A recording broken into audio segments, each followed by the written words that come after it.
All right, welcome everybody to the second Words Together, Worlds Apart reading, celebrating Earth Day.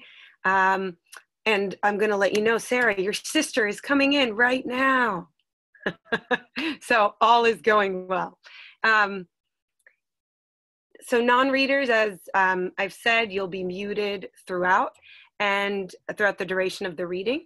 And if you have a question or comment that arises while someone is reading, please feel free to use the comment feature. You can also send messages to people privately, so you don't have to send it to everybody. If you just really want to give a reader a clap, you can send it to them privately or publicly. We welcome both. After the readers are done, I want to open the floor to discussion, and you will be able to either write in your question in the chat for me to read, or you can say, hey, I have a question, and I'll unmute you and you can ask it yourself, or you can use the hand raise feature that you should see as well. And I'm really excited to now be joined by my co-host, Kelly Grace Thomas, who's in the back scenes helping me out. We will now both always be there for the readings and we'll alternate hosting. So since the start of social distancing, I'd wanted to create a virtual platform for poetry that would not only get us through this time, but also outlast it.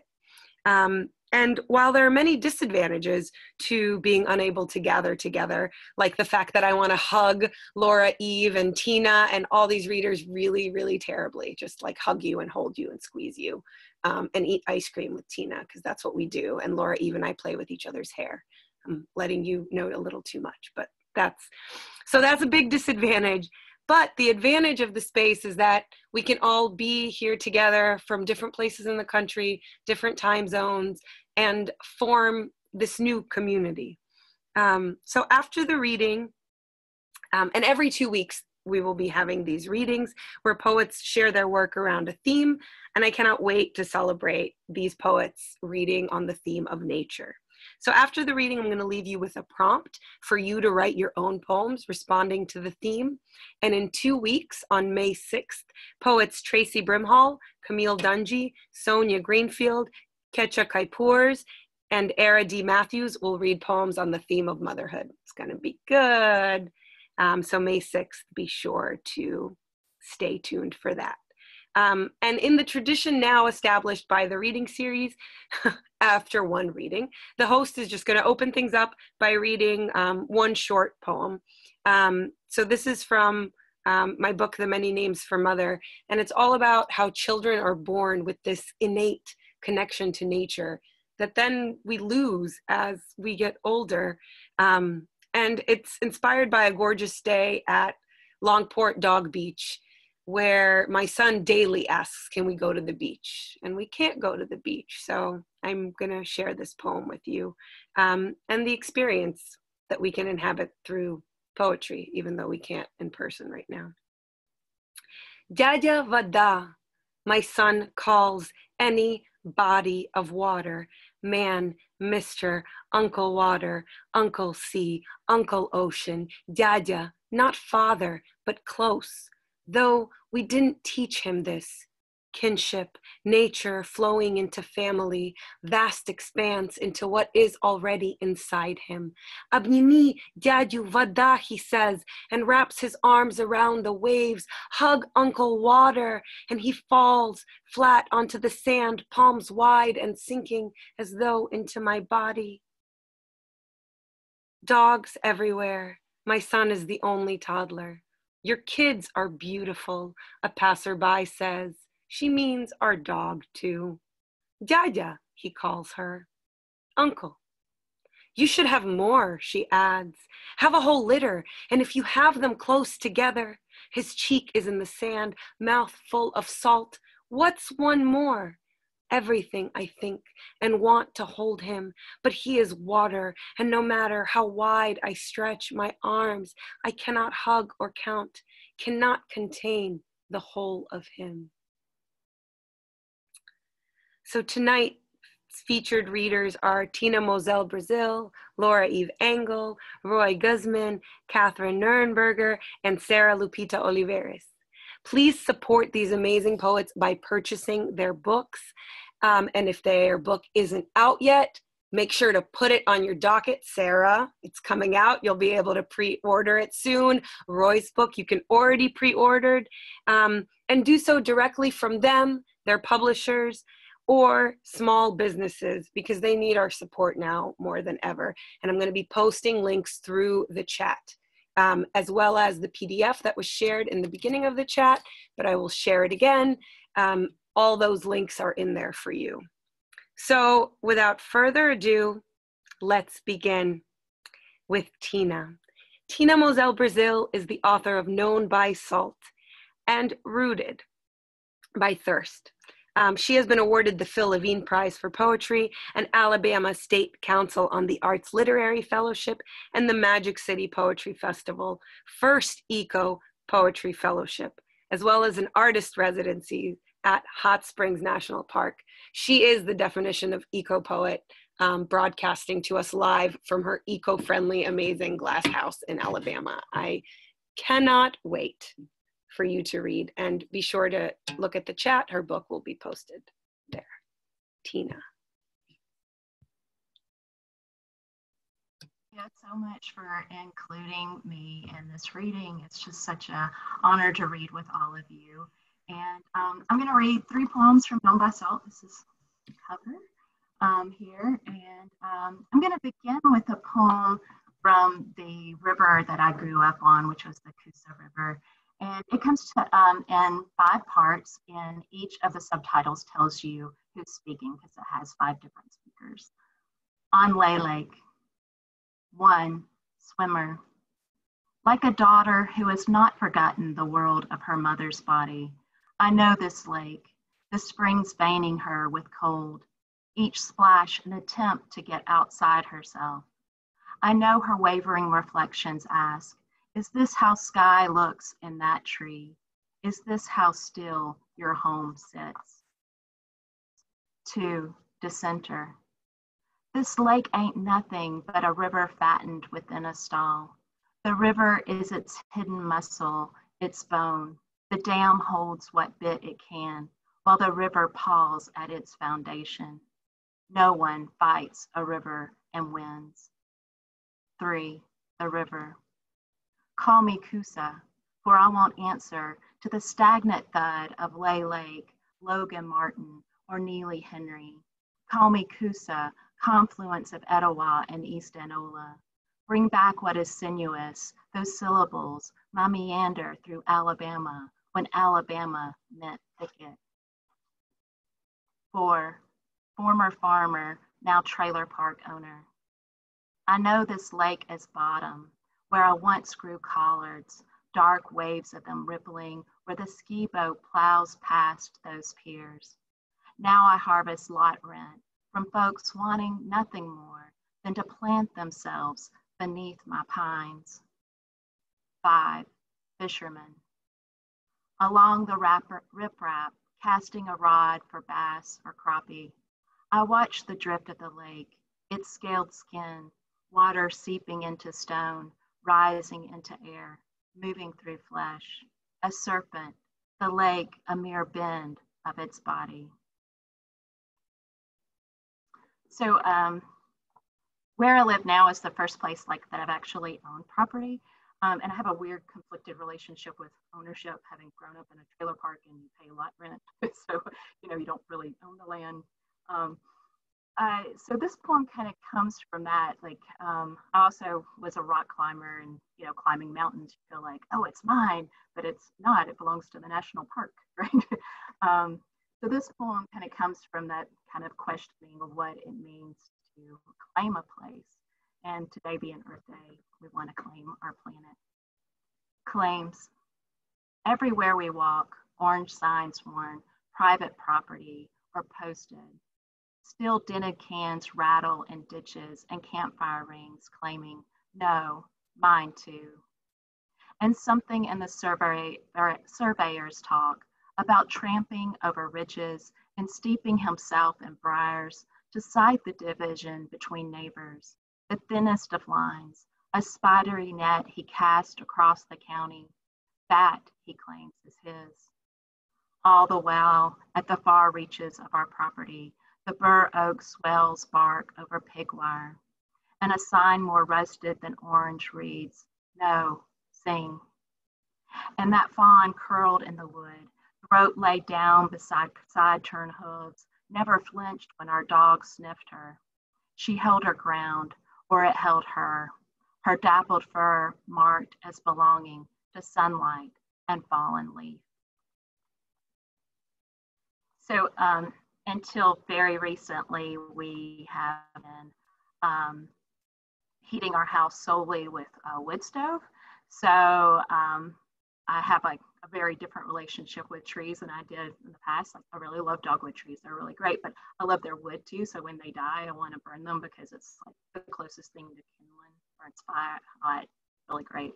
But also in dealing with wood and putting wood in a wood stove a lot, I've encountered foxfire, which is this really cool fungus that it has like a bioluminescence, like it looks like moonlight, and you probably wouldn't notice it unless if it's just like a totally cloudy night, or if you're like, wait a minute, where's my shadow over this piece of wood? So foxfire appears in this poem. It's called Owing Nothing. After an evening of chop and haul, kindling and banking fire, it's easy to feel self-reliant. Foxfire gives little light, no heat, as if it owes nobody nothing. Burning in a parallel world, only its glow filters into ours. And the oak, whose split limbs the foxfire brightens, it mines sky for sun 10 hours a day for 30-odd years. And for what? The moon glow of a cold fire? These logs that'll burn into next week? No, nothing gives such industry away. So there's that debt, always that. And the last poem I'm going to read to you comes from my working with the Cahaba River Society as the Magic City Poetry Festival's Eco Poet. Alabama has lots of distinctions, not all of them are positive, but one of the most positive ones is that we are the most biodiverse state in the nation, particularly for the creatures that are in our rivers.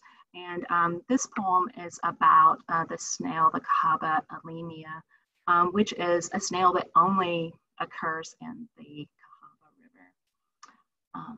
So a Cahaba alemia.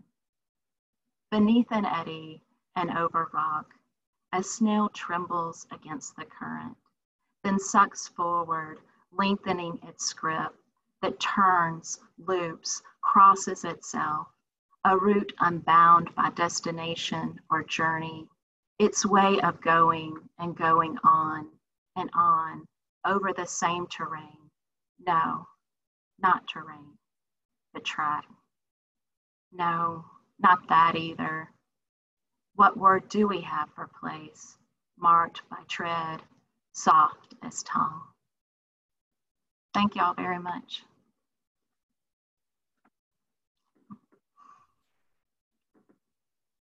Amazing. Thank you so much, Tina. I adore hearing those poems.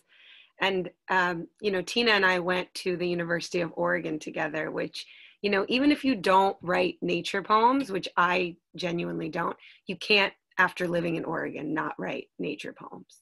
And Tina wrote gorgeous ones before and after. So next, I would like to welcome Laura Eve Engel, the author of Things That Go, Octopus Books, available through small press distribution. You want this book. It's heavy and beautiful. It could protect you in this. It's like a big, beautiful book. And a recipient of fellowships from Providence Fine Arts Work Center, the Wisconsin Institute for Creative Writing, the Helene Wolitzer Federation. Where hasn't she gotten a fellowship from? Her work has appeared in Best American Poetry, Boston Review, The Nation, Pen American, Tin House, and elsewhere. She is also in an electronic pop duo called The Old Year, so you want to follow her on Facebook. I'll provide all those links. And let's hear Laura Eve's gorgeous cross-country poetry. Oh, I'm unmuted by host.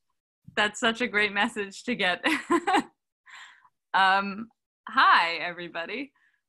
This is actually the first Zoom experience or Zoom reading that I've had. I've been in a lot of Zoom meetings and I've been in the audience of a lot of Zoom experiences, but not so much in this role. So I'm grateful to you, Julia, for putting this on and for recognizing that this bizarre situation that we're all in is an opportunity for us to come together in unconventional but still meaningful ways. I think you immediately just started this out of a sense of urgency that I think we were all feeling, and I really admire that you are able to bring people together that way. So I'm so grateful to you, and I'm grateful to all of you guys for being here. And Tina, I loved that reading, and I'm excited to hear from everyone else. I'm gonna read I think 4 poems, 2 from this book, Things That Go, which I love the cover of because I have nothing to do with it. A friend of mine designed it, and I'm so proud of his work, and I can brag about it without having to feel like I am taking any credit, because I just think it's very lovely. And it is inspired by my experience with the Southwestern Desert. I'm actually coming to you live from Charlottesville, Virginia, which is where I was raised, in Central Virginia at the foothills of the Blue Ridge Mountains, which are incredibly majestic natural features. But it's the case, I think, for a lot of us that where we grew up is something that we had to rediscover maybe when we were able to appreciate it more. And it wasn't really until going out to the Southwest for the first time that I became someone who was more in touch with my experience of the natural world. I sort of took it for granted when I was growing up. And then I went out to the Southwest and I experienced, in particular, New Mexico, and was just very moved by a landscape that I'd never seen. And it made me see my home in a whole new way. So I'm going to read this first poem here, pertains sort of to the Southwest, which a lot of the things in my book do. And it's called Home on the Range. There are times where no one else exists. They are more like places. I love the great American West, where the moon hunts us for a living. It draws closer and then away from me. Me, where I cannot be stopped. Under the moon's shadow stalk, where time encounters itself on the mesa and is rubbed sandpapery by its own imitable processes, I am, with an increasing frequency, becoming. I'm out thinking of wind in a low presence of wind, bending to stir the scrub and sage that attends the heart's climb from ridge to ridge. Of feelings, of course. The past must be a jerk. All those bonfires, dead dogs, a herd of horizons with me at its back. I nip and I nip. And yet, wherever I go, I find myself on my knees before a feeling so big it's already been annexed by the military. Being in love is like almost knowing what is about to happen before you are ripped apart by the sun and its belly. Like finally finding inside a haystack, there's a more beautiful haystack. From what did love all of a sudden rear up? Or the knife in my hand, where having one means I believe in my life, in the language of what it might become. So something I think, whatever, since this is so weird because I can't hear you or interact with you, I'm just talking at my computer. Something I think about with that poem and in general with my experience of the Southwest sometimes is just how integrated our experience of the natural world is with our colonial history as Americans. So, the way that we named or came across places with names and renamed them, the way that the vastness of our natural world is sort of a symbol for how much it is possible for us to own. So that's something that is that I'm thinking about, especially on Earth Day, where you know, this is our earth, but also it's like, it's very, I think, present for all of us, the ways in which we have no control over what's happening to ourselves or our natural world. So this is a poem that is newer, and I do some running around the natural world by myself, and sometimes when you do that, you encounter people who are worried for you if you're a lady by yourself. And so this poem is called "Solo Female Hiking is Just Walking." So I walked 5 miles to see what remains of the ice age, then another mile to camp to see what remains of my resolve. I'm not surprised at all to discover, small. The first person to tell me happy birthday in the hostel I chose because a woman owned it and because it's my birthday was Karen with the old injury, a broken leg that hurt her less at elevation. So she retired to elevation. Good morning, birthday girl. She spoke like a woman with children. I was grateful like a daughter. Like any river, the Rio Grande, when I finally really swam in it, was cold and sharp and easy to imagine washing me meaninglessly away. And maybe because it's my birthday, I would rather live a long life, but I'd settle for an end without actual violence. Thirst's impersonal collaboration with time, lung with river water, where I am small isn't the same as I am nothing. High and dry in the empty lake beds of this old earth, where I walk through every corner of its turning air alone, even with this body, healthy though I am, able and grateful. I wear a red whistle I bought for the city and have never tested, worried it'll pierce the ear of some nearby honest animal. I save it for the emergency I keep alert to keep from ever meeting, though in doing so, somewhere, some other good woman comes to harm. Statistically speaking, not nearly all of us will walk away without paying, though we do not owe ourselves or the bodies that bear us, that bear our children headfirst into terrible odds to any man. I have no children. Still, each time I learn a new way to be more fully in the world without fear, I promise to teach my daughter it is possible to learn to be more fully in the world without fear. And if she's a boy, to teach him to honor her step, most when it looks like defiance. So that's that poem. Hi, muted crowd. How's everybody doing tonight? Muted? All right, so this poem I wrote actually this past week. And it was a poem about fear. And then I think through a little workshop with the Brooklyn Poets organization that I owe a lot to and make a lot of community with, there was a beautiful workshop about the poem On Living by Hikmet. And it really turned this poem into being something more about life than about fear. So it's called The Living. Do the living have a smell like the dust? Nothing smells like nothing. Your feet know this floor even before you've arrived. When citrus coats my tongue, I taste, how weird, the thick of my own tongue.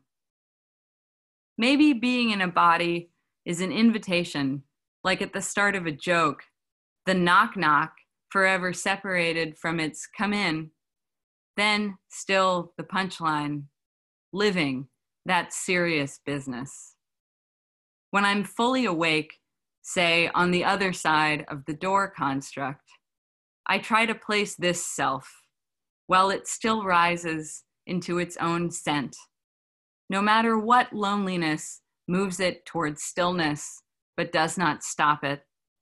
I try to place my only me in the absolute presence of beautiful things it cannot own. You could say I'm at my alivest. You could say at my alivest, I'm full on greedy for a vista.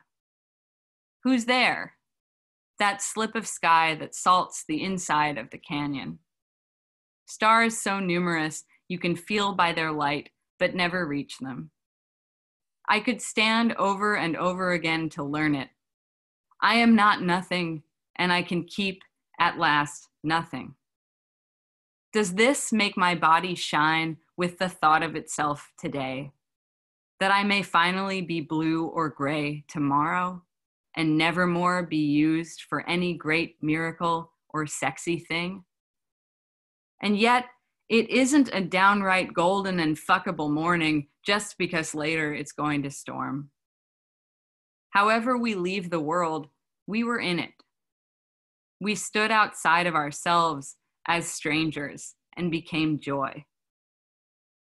I don't know how to live with my death, so instead, I live with my death without knowing how.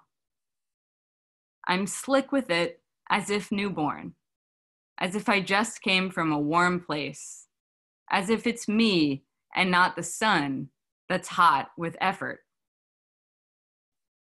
And I think just for time's sake, I'm going to stop there. But thank you everyone for listening, and thank you for having me, and I can't wait for the next reader. And I love you guys. Happy Earth Day. Beautiful, Laura Eve. Thank you so much. Our next reader, as I multitask, is Roy Guzman, who is a Honduran writer and current PhD student in the Department of Cultural Studies and Comparative Literature at the University of Minnesota, Twin Cities. Complete, woot woot, Roy. I'm struggling to maybe defend my dissertation, not this year because my children and no time. Distracted from you. They received a 2019 grant from the National Endowment of the Arts and a 2017 Ruth Lilly and Dorothy Sargent Rosenberg Poetry Fellowship. No big deal, right? Their debut collection is coming out on May 5th through Grey Wolf Press. That's like in less than a month. And the link for pre-ordering it will be available, as well as I'm going to post the link to the PDF again. It was posted earlier, but in case you want to look at it. Cannot wait to hear Roy. Wait, you're not unmuted. Sorry, Roy, you're not unmuted. I made you a spotlight video without unmuting you. All right, thank you so much, Julia, for that introduction. And so wonderful to hear your work, Laura and Tina. And one thing that I was reminded of with your poems, Laura, is that I think that an environmental justice and environmental rights policy without taking into account human life is an inefficient and incomplete environmental rights policy. So it's really good to hear that. I was going to originally start by singing Kate Bush's Hello Earth, right? And just have that go on a loop, but I will not do that for the sake of time. But I just wanted to show you the cover of Catrachos. As Julia said, the book is coming out, I guess, in like less than 2 weeks. So I'm very nervous about that. For tonight, I will read 2 poems for you from the collection. The first one is called Midwestern Skulls for the Broken Latino. And you can ask me afterward, I guess you can ask all of us what inspired some of this work, but yeah, I'll just leave it at that. Midwestern Skulls for the Broken Latino. People who crave the jaw and not the fox's gentle tail. His landmine of teeth, a temporary exit for those who yearn to return to the coyote's tent to reclaim their belongings. The chopped head, the neck before it was plucked from the rest of the body like a hen's for dinner. Antique shops for raccoons' clawed feet, a necklace for women in labor. After the snow melts, the dead return to their natural habitats, eyes barely shut under the charcoal, whiskers trapped in the pine cones. Some secrets are better rolled into the mouths of strangers while they sleep. A father can make up suffering seasons, leave in the afternoon, then sneak in through a windowless frame. Though these too can be called winter and fall, and be held by a child's contemptuous hands in a garden where only the wind can be torn from branches. Did they really mean to leave us shipwrecked? Those sailors who recognize flesh, but not what the flesh can camouflage? People covet the mandible as it's handed down for all to drink from. In his hands, I appear dead, but here in my chest is where my father finds the new continent of directions measured in forgiveness. I sleep in the wilderness, like a fox loitering in a frozen meadow, and I'll feed him forgiveness if he asks. So that's the first poem, thank you. And the second poem, I want to sort of give a definition. So the back of the book has like a notes section, and it talks about some, I don't try to translate this work, but I try to sort of point the readers to different references that they might want to check out, or if they haven't. And one reference that comes up a lot in these poems is pulperias. Pulperias are essentially general merchant stores, taverns, canteens, bodegas, liquor stores, more. There's a long history behind these pulperias, and that's what we call these sort of corner stores in Honduras. And this one is for Pilingo, who was a kid that I used to play with back in Honduras.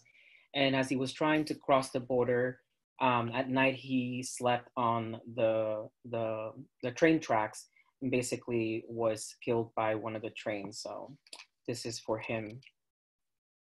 Finding logic in a crushed head.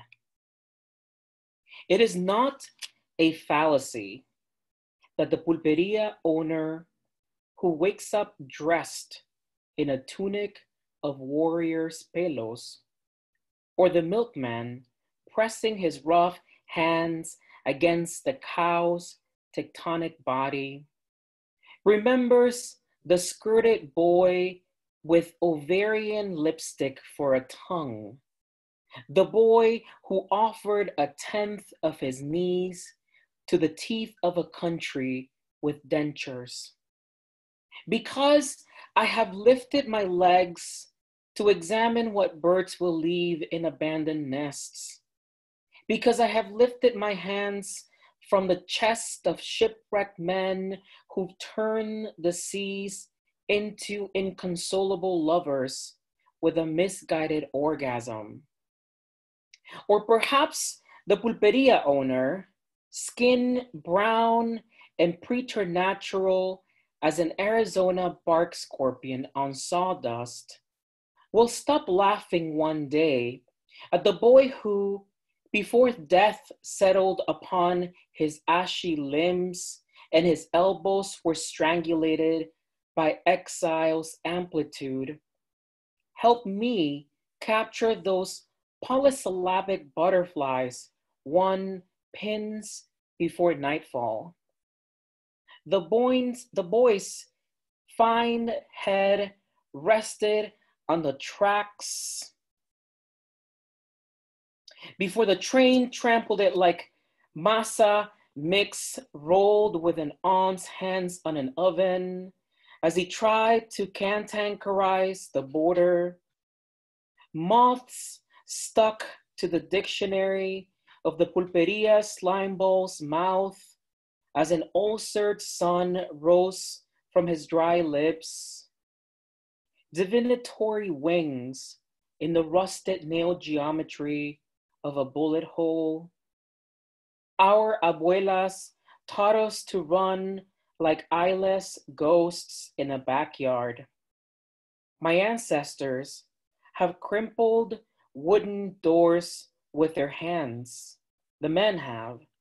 And there is no remedio for the hummingbirds a mother casts from a mouth agape, the tongues gone missing, those witnesses of railroads, carnations for the wounded. A new truth flits among flame onysacanthus, aquilegia, firebush, angels' trumpets, my vacancies know boundless absence. I have seen the eyes of hummingbirds blink backwards when direction was once read as a declaration for agency. And yet, few milkmen know how the wretched can live off spoilage. Ask me where to find need. I am ringmaster of my own sinkings. Thank you. Thank you.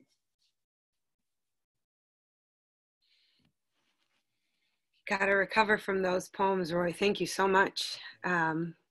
We have two more incredible readers for you. Next is Katherine Nurnberger, whose latest book, Rue from Boa, you should purchase it, I will post the link, is a collection of poems about plants historically used for birth control. I can't wait. She is the author of two other collections, The End of Pink, also from Boa, and Rag and Bone from Elixir. She has also written the essay collection, Brief Interviews with the Romantic Past, Mad Creek Books. The Witch of I, essays about the witch trials, is forthcoming from Sarah Band Books next year. Her awards include the James Langland Prize from the Academy of American Poets, an NEA Fellowship, and notable essays in Best American Series. So excited to have you here, Kathryn. Let me unmute you. And here you are, and spotlight your video. Cool. Thank you so much, Julia. I'm so happy to be here with you all tonight. Thanks for making time to zoom in for poetry. This is the book I'm going to read from Rue. I'll do just two poems because one of them is a long one. And I guess I want to start by saying my thinking about environmentalism, and I've got kind of a witchy, pagan-y spiritualism. They're both very intertwined with other sorts of politics, or with politics in general. I started talking to plants in a slightly deranged way when I was living in a rural Missouri town where I couldn't even go to the coffee shop without getting sexually harassed by the sheriff. There was this preacher the next table over that liked to do all of his youth ministry at the coffee shop, and like I can't tell you how many times I've heard that man say our Lord is a jealous lover, made me very uncomfortable. So when I learned that started to look at the flowers that were growing my pasture more closely, and learned that many of them had been used as abortifacients in the past, it made me feel like, at least in nature, where there was like a sense of solidarity, conviction, purpose that I needed to keep going when I was trying to make a life in that place, before I just gave up and bailed. So the first one I'm gonna read you is called A Natural History of Columbine. And actually, there was so much Columbine growing in my yard that I forgot about the associations with the shooting for a time. So I'm anyway, I want to fill you in on the full sort of like folkloric and botanical story of the plant. A Natural History of Columbine. When I met her, she was playing her part as the maiden who could not speak. It was the Romantic era, when mime was still a sort of serious ballet, not yet a circus act. Poor Columbine, always being dragged by Harlequin from one side of the stage to the other. This too, because it was an era when consent had not been invented yet. So if she says yes, or if she says no, if she fights, or if she succumbs, these are not meaningful distinctions for an audience so full of worries about what will happen to them, regardless of what they ask for. Columbine is a prop the people have invested with strong feelings of pity and concern. She is a metaphor with a pretty body. In this silent phase, she could not say whether her name means dove, a meaning she shares with the flower whose blossoms hang in clusters like a coat of birds brooding. She could not answer whether her vows of silence came with a vow of forgetting. Does she remember how once upon a time a mother or a midwife or an old witch at the edge of town could give you a tincture of crushed columbine in white wine to induce miscarriage? Does she remember this is why she was once known as the flower of unbridled lust? That men crushed in their hands her musk-scented seeds for courage and virility? That lions ate her flower in spring for strength? That the spur at the back of the blossom looks as much like the talon of an eagle as it does a slipper on point? The good advice is always to know thyself, as if any of us is walking around knowing they are not knowing themselves. Columbine cries with her whole body under the blue lights. She leans like a plant on one toe after Pierrot, the lovelorn clown in white who has neither the financial wherewithal nor the violent disposition to circumvent Harlequin's ambitions. But just when you think there is no hope, a fairy descends to swirl everyone off in a tempest to the clouds where the dancing is more merry and minor characters are turned into lobsters. Then, intermission. If you are studying the history of theater and comedy, you might think of Columbine as the granddaughter of Punch and Judy, the famous medieval hand puppets. Punch would hit Judy, Judy would hit Punch. Sometimes they used bats. The audience cheered and threw coins in the hat. Columbine, the dancing beauty, was there but not there, learning how funny it was to see a man beat a woman bloody. She tried to laugh along. Back then, everyone said Columbine blossoms looked like jester hats, so they called her the flower of folly and foolishness and chuckled to muss the little girl's hair when they passed her off at the side of the stage, waiting for her folks to wash their faces clean and set the dinner table. A day was coming when she'd paint her forehead pale and rouge her cheeks too, when she'd crimson her lips into the pucker of two unfurling petals. The people, always thinking they want something new, would clamor for Harlequin's Columbine, not Judy's Punch, even as they meant Judy's Punch, not Pierrot's Columbine. The years circle their tastes round and round. Being myself more a Punch than a Columbine, I say Pierrot would have done better to show himself the affection he made into these relentless, invisible flowers with the dance of his silent hands. His mooning about is so tedious, and I suspect Harlequin wants nothing more than the kiss of a stinging slap, though I'm not so naive as not to realize it might be that he is another of these who can be satisfied by nothing but what he takes. Oh, this audience with their handkerchiefs to their eyes as if this story represents the meaning of their lives. You know she's not even real, right? That she never was. You can't be her. You can't be the clown that had her. You can only be this scuttling lobster the fairy won't change back, even now that the curtain has fallen. Pierrot has bowed with Columbine, and Harlequin bowed with Pierrot, and Columbine dipped her curtsy once more with the mayor and the magistrate and the can-can girls, all these extras still wearing their claws and boiled red leggings. Lobsters can't talk either, though they can clap after a fashion, so long as they have not been rubber banded and their clacking is not lost beneath the roar of those crashing waves. The meaning of their pantomime is impenetrable, and will come to replace clowns and maidens as the archetypal figures at the center of the theater of the absurd, which is a kind of ballet and a kind of circus that amuses the intelligentsia until it is supplanted in another generation by Artaud's theories of the art of cruelty, when we watch a man shave his own eyeball on the screen while dipping ourselves and others in a rich butter sauce, with no idea how it makes more sense than any of the gestures that came before. Our mother, the flower, our father, the joke.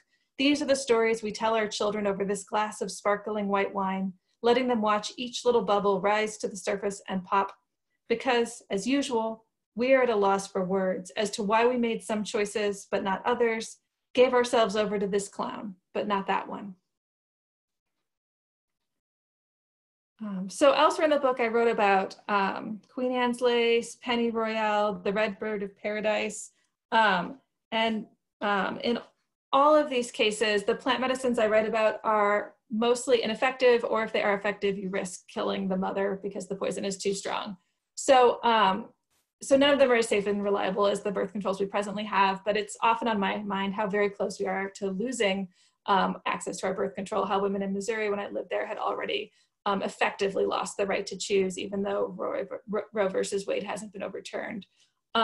So there was one plant I came across in my research that was allegedly extremely efficacious, worked really well, people loved it for how it was reliable and safe, and it is extinct now, and I think about that all the time. So this is called Regarding Silphium, the Birth Control of the Roman Empire for 600 Years, Extincted by Careless Land Management in the year 200 AD. When I was just about done being married, and he was a blossomed out nerve of seeing himself through the ugly eyes of how I had come to see him and myself, for letting our lives get so Tupperware fur molded, for thinking I could lace and pinprick it back with just the right delicacy, when a good punch in the face was what a mess this bad required.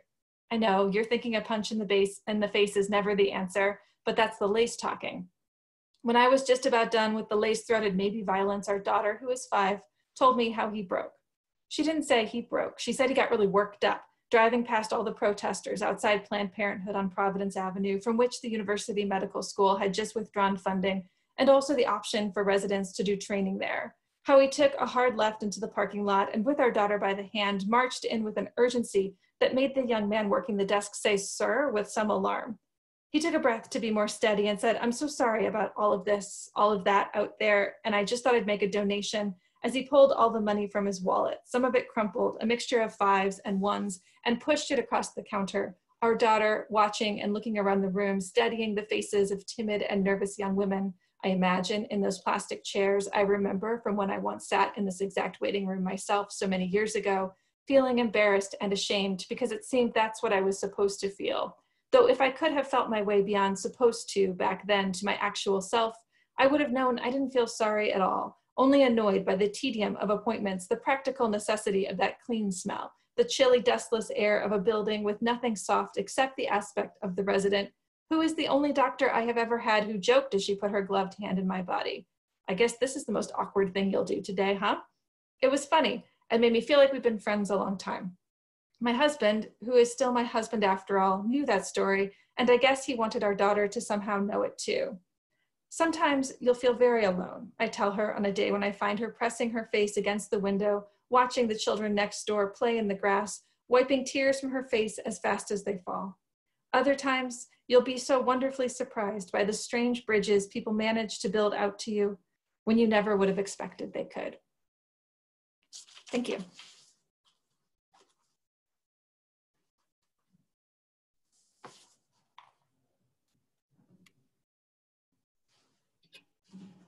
Thank you so much, Kathryn. Our last reader, before we go into, before I give you a prompt and then we can have a discussion, is Sara Lupita Olivares, who is the author of Migratory Sound, winner of the 2020 Canto Mundo Poetry Prize, forthcoming from University of Arkansas Press. Yay! Let us know when we can pre-order.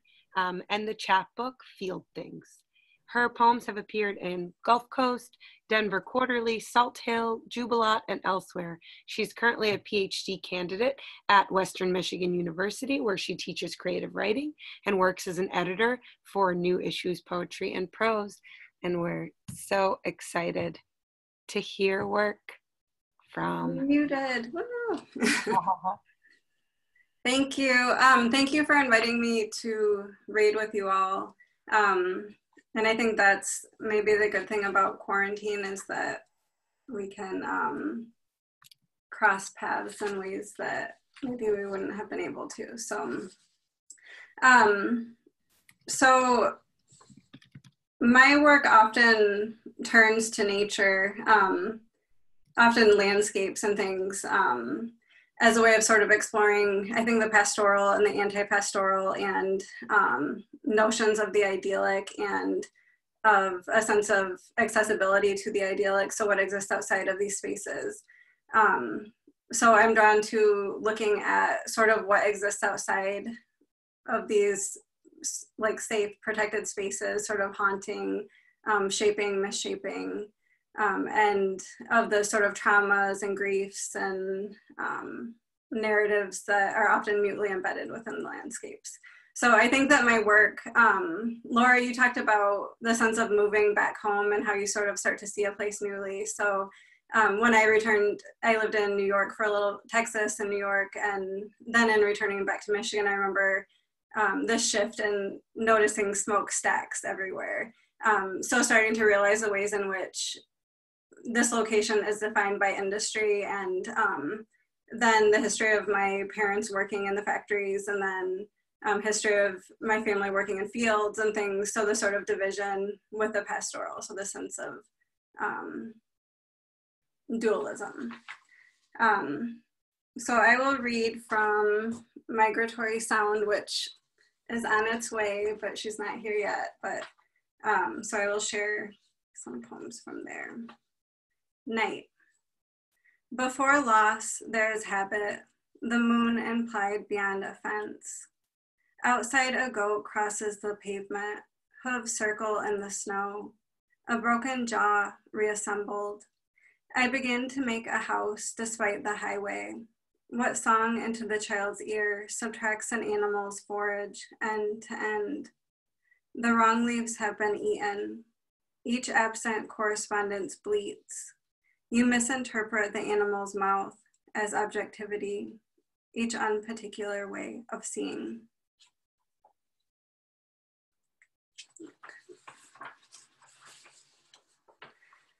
Drawings of a red-billed pigeon. You can see only the shape of the red-billed pigeon in the bathroom window. Opaqueness a distance the yard repeats. The moon sinks, its persistence a syllable swelling through the day. A child draws worry as a river, its stones neatly pressed to one side. When we take a photograph of the landscape, we find ghosts of trees and ways dimming around themselves to create indentations of other selves. I come home and empty out someone else's drawers. The blurriness of trees deepens, though the periphery remains pointed as if to highlight, interiority being a complicated resolve. The red-billed pigeon halfway hatched from its egg, its shell a root taken from a landscape and turned upside down, our own want left to unplace its things within idled forms. You can hear us singing still before opening, the self quietly separated from its own sound. So in that poem, and then in this poem, and in different poems throughout, I'm interested in looking at these sort of depictions of the natural world, so drawings, like science drawings, and anatomy drawings, and the ways in which a form is translated into art or transformed, and sort of the ways in which art fails us, or the ways in which language fails us, and so forth. So this brings in Da Vinci, just in me sort of looking at his pictures, the anatomy drawings, and how he would use male bodies, but then there were not as many female dead bodies for him to use, so the ways in which he would supplement. Animaliar on stasis. The figure of an animal does not pose. In its flux, it is drawn in silhouette, seen anatomical with loss of color, light, and movement. Two peacocks facing away from one another, drawn without feathers as dead sparrows, their tails mathematic, the similarities and differences meaning nothing, context worn away. When drawing the anatomy of a female, Da Vinci often used animals, the uterus of a horse or bear, the oddly shaped light. To create an illusion, the animal must remain anonymous. In the field, there is another field chewed down until motionless. How the private disfigures the external. Through distance, a quiet hysteria becomes illogic. Okay, so this is a gazelle. So you'll notice repetition throughout, and then my name in the last part. So Glimpse. It takes nothing, the many flowers beheaded, the grass empty and uninhabited. Transplanted, the roots hang anonymous and empty. The letter begins in feigned humility. A wheel without spokes radiates the unseen value of timid sound, its response empty. In the drawings of seas and mountains, a doe spotted back camouflaged, the sea nearly uprooted, where rocks emerged and empty. Sometimes a person posed in a garden, the portrait peers back. In others, the flowers are cut, placed in a vase, this movement empty. The public and private conflated in a dream sequence, the sinew of my own intrusion. We find the map, name scribbled, following empty. There is a complete list, and I wonder what occurs when order disappears out of forgetfulness or in being diminished by wear. Intention then empty. Surrender or lack of will in nature becomes unnoticeable in its disorder. A perfectly intact bird dead under the dogwood, its shadow cast empty. When bending the neck to drink from the river, when tilting the head back or forward to sleep, the invisible navigation embedded followed empty. It is not a mistake when the rustling quiets and then stops. The animal remains hidden. Lupita meaning little wolf, one's own habitat empty.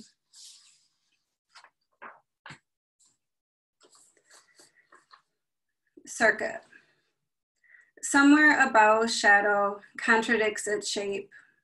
Any instance in the ghost will unhinge its loneliness where it recognizes its past. In one version, the pasture is a complicated tradition where moss gathers on the roof, the mind sees a plain. In another version, the pasture feels the doe's teeth. In a forethought, the many flowers give. Where the seen and implied become patterned, another's currency is abstraction. Victor's hand cut off in a machine at the paper mill down the street. Each morning, the sulfuric air. My inheritance is a dialogue of transgressions, the sound and shape of the landscape omitted.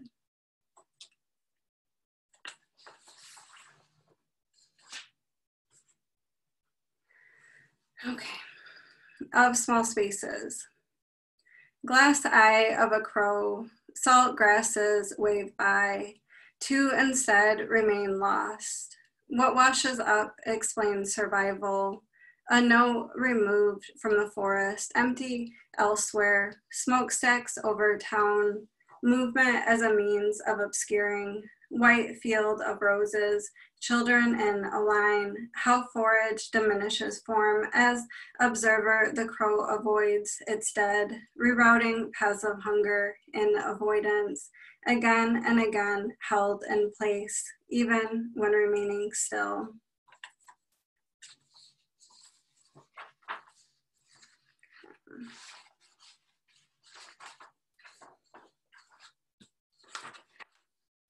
All right, and balance.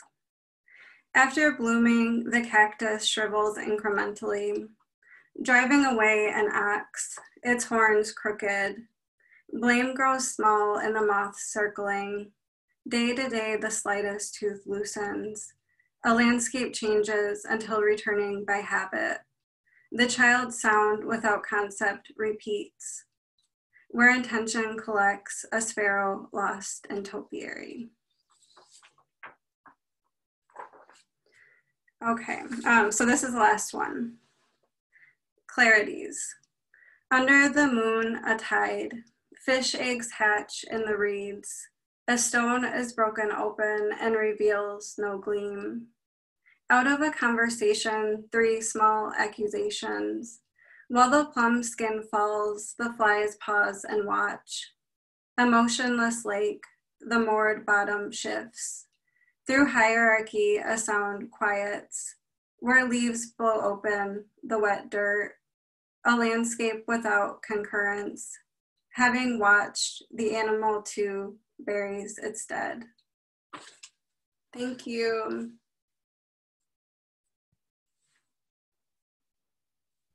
Amazing. Thank you all so much to our readers. I will unmute you all.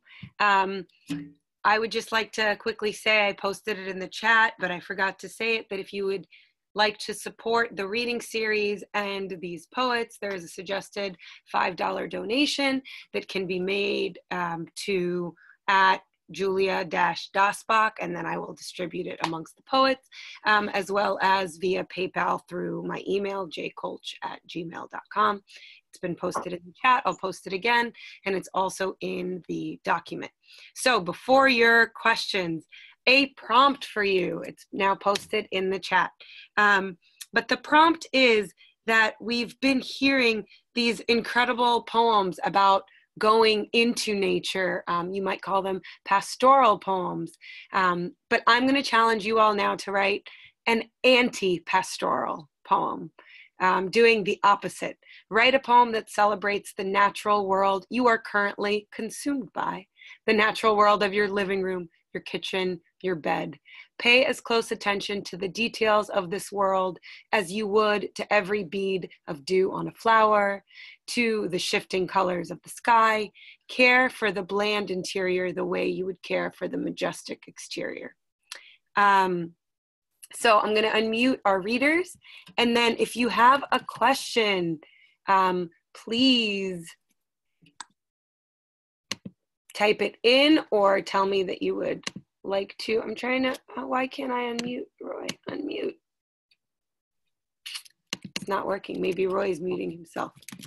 Kathryn. Sorry. Unmute. Is that what you were doing? My dog went ballistic, one of them. Oh, that's perfectly fine. I was just thinking that it wasn't working because now I'm unmuting Kathryn and it's also, there we go. It just takes time. Sarah's already unmuted. Laura, sorry that it takes some time. And Tina, all right. Yep. Roy, what is your dog's name? Stitch. Say it again. Stitch. Stitch. I love him.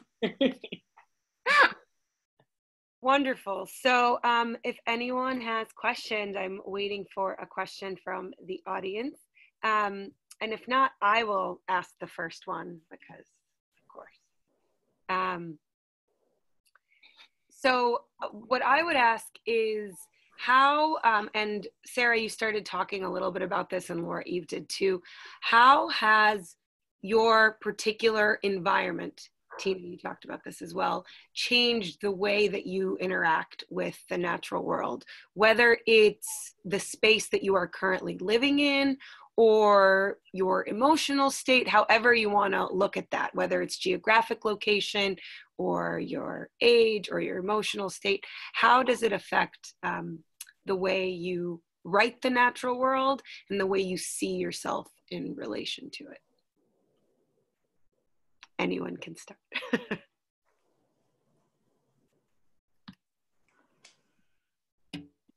I was surprised. So when I grew up in St. Louis, which is in Missouri, but when I got a job that took me to rural Missouri, I hadn't expected to like ever go back, and certainly wouldn't have expected to wind up in rural Missouri. But I thought like I'd lived out west and loved the mountains, and so I thought the opportunity to buy a farm was going to be this like amazing back to the land like experience of connection. And what I was sort of surprised by was like I had realized was actually like I would go months, I felt like, without seeing anything beautiful except like my pasture, like our pasture, because we were surrounded on all sides by like, it was northern Missouri is like really valuable farmland. So we were just surrounded on all sides by, it was like corn, or it was soybeans, and then it was soybeans, and then it was corn, and then it was soybeans, and then it was corn, and then it was corn, and then it was so, I mean, that was it. And it was like, we were like this island of like, you know, like letting like 8 acres go fallow was like, those were the flowers, because they were spraying too. So it was like we tried to do a beehive in the middle, but the beehive collapsed because of the neonicotinoids coming off the soybean fields around us. And it was, and when you're in the middle of valuable farmland, there's no public land. Like there was no big state park for like hours and hours. So, so I don't know where I was going with that. I was just complaining. I was just ranting. I was complaining. What I did the whole time, I like found my voice as a poet, where I was just an angry complainer, like Kate's big book of like ranty complaints because the soybeans make me so crappy.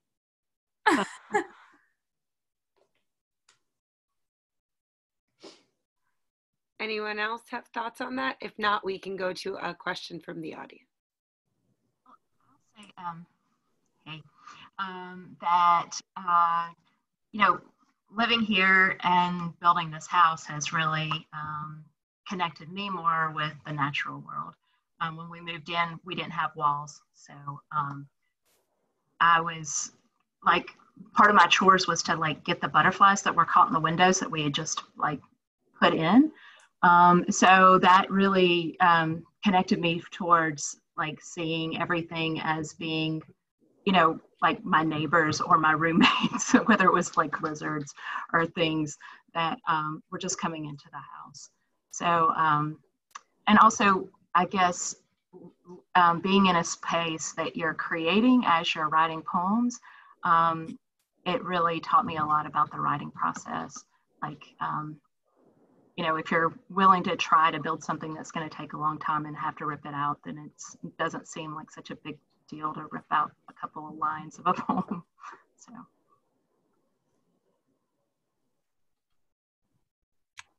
Great. So we have a question from Elizabeth. Hi. Sorry, we're in the same room. Sarah, you talked about a sort of haunting in your intro, and I heard at least one ghost appearance. How does haunting enter your poetry? Hi, it's good to see you. Well, I think in terms of landscape, I do see the landscape and place as being mutely embedded with our narratives and these sort of hauntings and things. And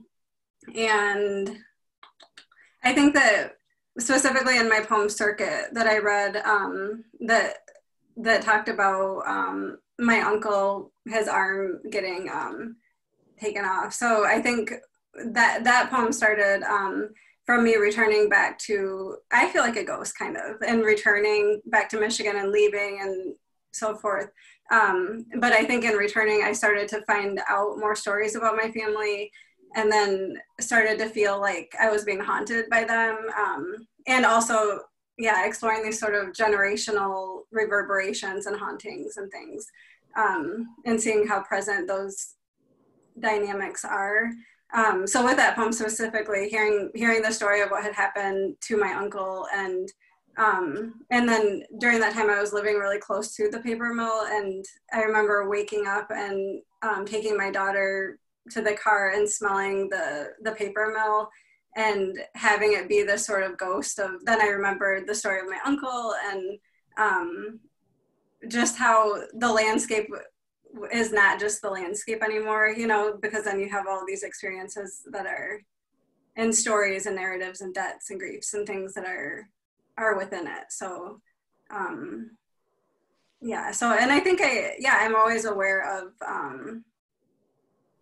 spirits and ghosts, or I try to think about them or have them like I pay attention, I guess, to the sort of unseeable or all of that I think is in the landscape in its own way. So.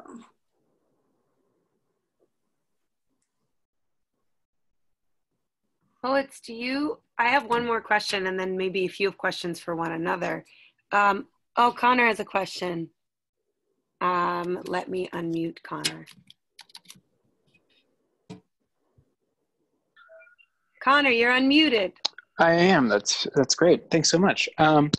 I hope I don't botch this question, but I was really interested in what Laura Eve was saying about rediscovering our home environments, how we have to kind of come back to them.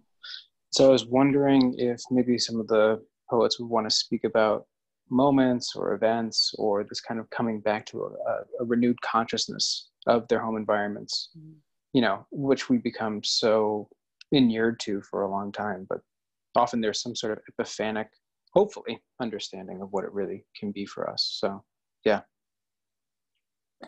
Thank you.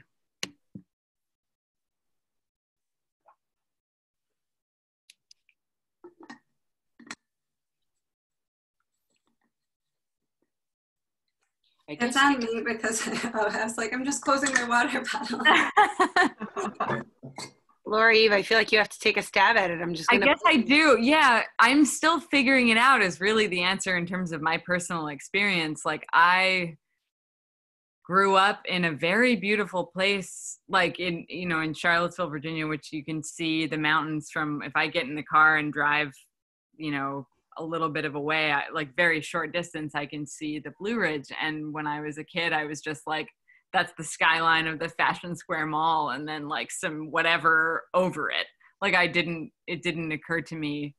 I just thought like, yeah, I know the mountains. And then I drove out, and saw the Rockies and saw this Sandias and saw different structures that just sort of blew me away and brought me into relation in some way with like how big that actually is. And I haven't been able to really write about Virginia yet.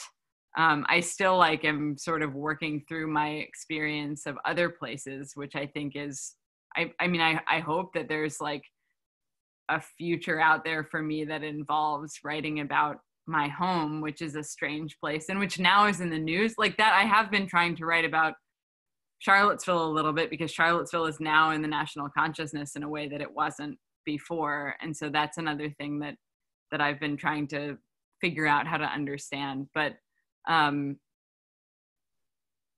guess less to do with homecoming and more to do with beauty. When I encountered other forms of beauty, I realized that I actually gave a shit about beauty in a way that I didn't realize prior to that. And then I came home and I was like, what is beautiful here? Like so much is beautiful here. It's not the fault of my environment. It's my fault for not identifying it.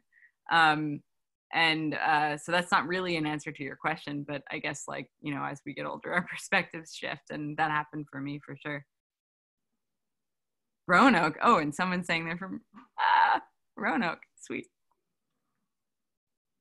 So I guess I'll say for me, I've lived in Alabama most of my life. I spent a year in Germany as an exchange student and 2 years in Oregon. Other than that, I've been in Alabama. But it has really renewed my sense of what the beauty of Alabama is, being involved with the Cahaba River Society and talking with scientists and being involved with people that are really trying to take care of the environment here. They have been very inspiring to me in my work, and just learning those details that, maybe I don't know as well because I haven't studied science as much, or I don't know that much about biology, has really created a lot of more meaning for me in the space that I know extremely well. And also I get what Roy said earlier about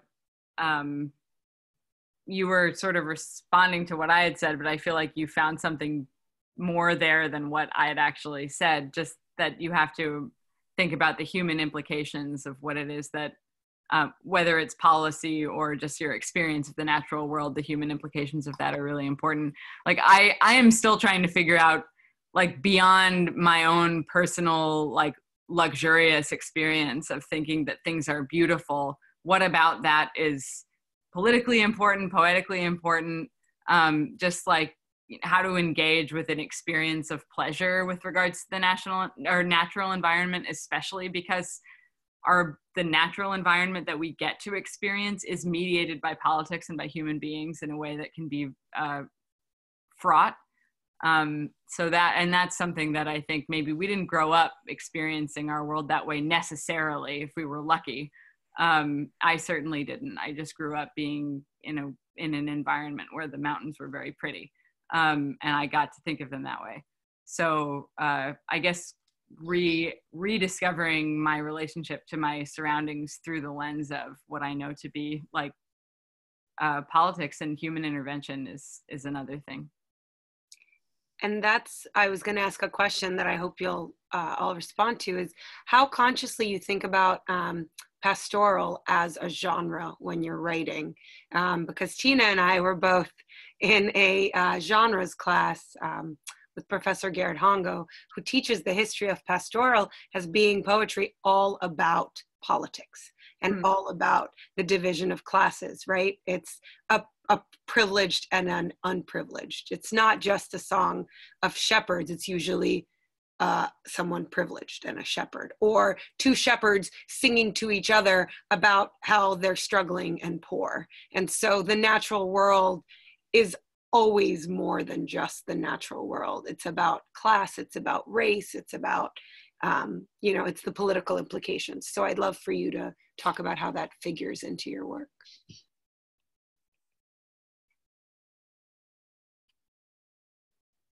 So yeah, for me, of course, I hear Garrett in my head, like all of us who have studied with him a lot. But I guess one of the things that, like, I grew up here in Alabama. It's a very rural place, and it's a very beautiful place. Our, being it's Alabama the beautiful, that's our tagline. Is I find, like, I've always felt kind of innately that our natural world is the bounty that you have as someone who grew up, like I grew up very working class, poor family. Like, this is the beauty that you have and that you want to appreciate it. So I do think that figures in a lot for me, that I feel there is a richness that should be celebrated when we're thinking of the natural world.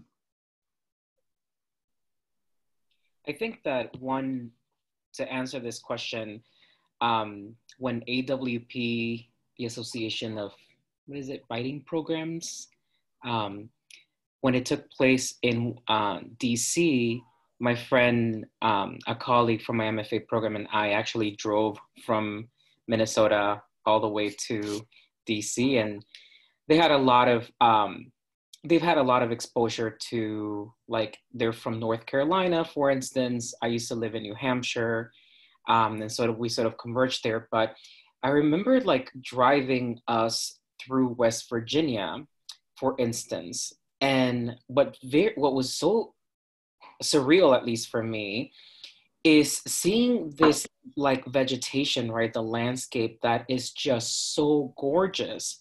It reminded me so much of, I did a study abroad thing in Austria. It reminded me so much of, like, the lushness of sort of, thinking about Salzburg, thinking about the rural areas of Austria. And at the same time that I became sort of, like, overjoyed by this, seeing, like, the sublime, right?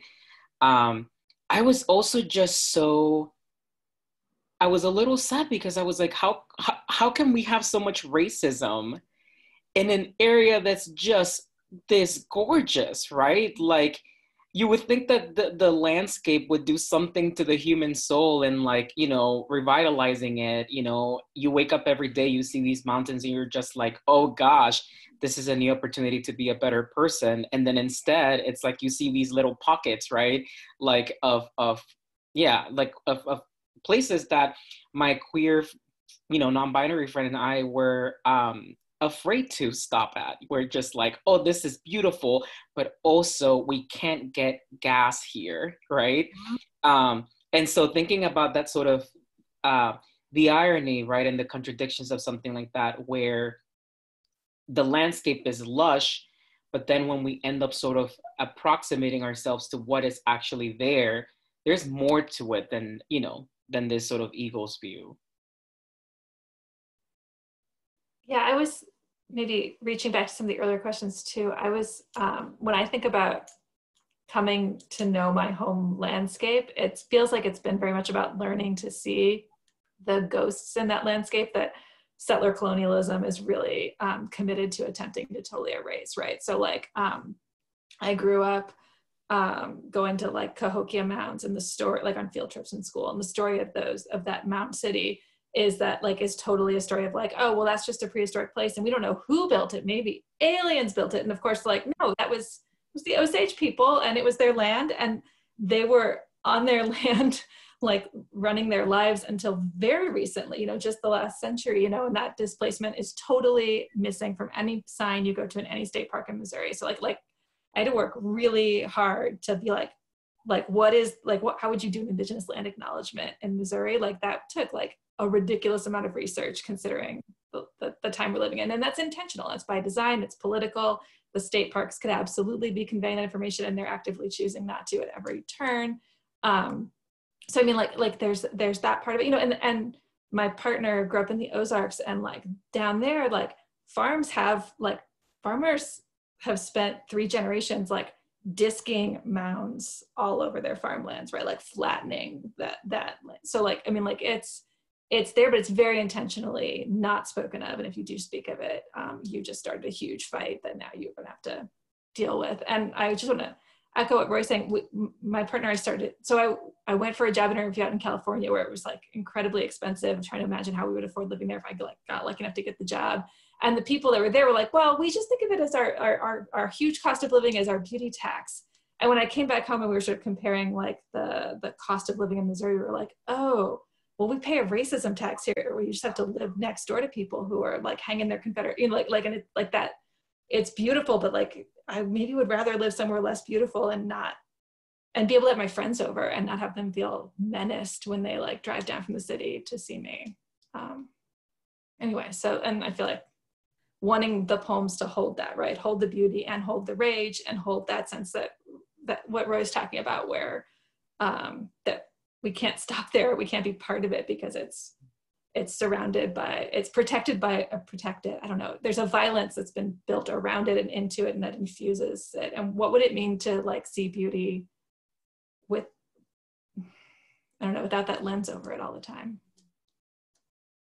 And maybe it's impossible, like, so being a Virginian and someone who grew up, all we did was go to Civil War battlefields for field trips, and, you know, Richmond, Virginia was the capital of the Confederacy. So I grew up learning about the Civil War in a way that I then learned from other people wasn't the way that everybody learned about the Civil War. And also, you know, my family is Jewish and wasn't here then. And, you know, so the whole thing felt very strange to me, but it feels to me more and more now, especially as like a visitor in my own home state, that like it's impossible to separate the beauty of some of these landscapes, which have been preserved specifically because they were battlefields. Like there are these very beautiful places in Virginia that are untouched by development because they were battlefields in the Civil War. And so we get to experience the beauty of those places, but only because they were really fucked up places in our history. And that, I think, I have nothing to say to that other than that is a strange reality that we have to live with.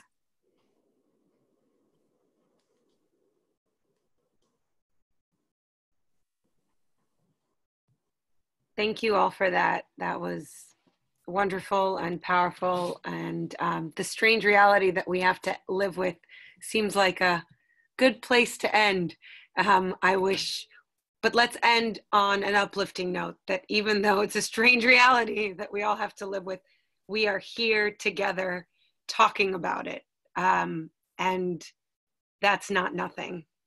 These conversations can and do engender change, and awareness, at least awareness. So thank you all so much for being here. Please buy the books from these poets. Please follow the reading series on Facebook and Twitter so you know about the upcoming readings. And if you respond to the prompt and write a poem, let us know. If you take lines or take, you know, moments from these poets who read, let them know. I'm sure they want to hear the ways in which they've inspired you. So thank you all so much. Sending lots of love. Hugs. Julia, thank you for doing that. Julia. Yeah, thank you so much.